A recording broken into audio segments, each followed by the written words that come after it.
Century টাওয়ারের এই বিল্ডিংয়ে থাকেন রফিকুল ইসলাম, পেশায় দলিল লেখক। পরিবারের সদস্যরা থাকেন যুক্তরাষ্ট্রে।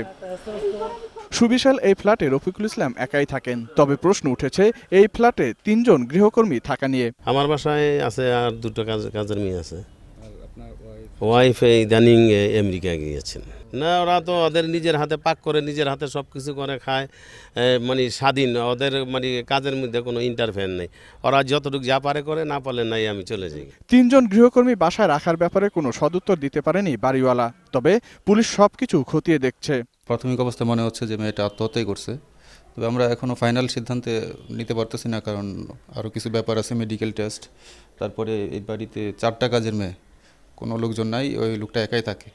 যে কী কারণে তার এতগুলো মানুষ দরকার, আমরা মানে বিভিন্ন বিষয় মাথায় নিয়ে জিনিসটা খতিয়ে দেখতেছি। কী কারণে ফাতেমা আত্মহত্যা করলো, বাড়ির অন্য 2 গৃহকর্মীও সে ব্যাপারে কিছু বলতে পারেনি। 4 জন ছিল, 4 জন থেকে একজনকে পাঠিয়ে দিছি, 3 জনই হয়। জি, কেন ওনার ঘর বাড়ি খুব পরিষ্কার রাখে, ওনার বাড়ি খুব পরিষ্কার রাখে, তাই 3 জনের জায়গায় 4 জন রেখে দেয়। রাত্রেবেলা একটা ছেলের সাথে কথা হয়েছে, ছেলেটা কি বলছে না বলছে, রাত্রেবেলা থেকে মন খারাপ, সকাল ভালোভাবে কাজ করছে। আমরা যখন ওই ঘরে কাজ করতে গেছি তখন ওই ছাদে গেল, ছাদে গিয়ে লাভ দিছে। 3 জন গৃহকর্মী নিয়ে থাকার বিষয়টি গুরুত্বের সঙ্গে তদন্ত করছে পুলিশ। জসিম জুয়েল, 21 টেলিভিশন, ঢাকা।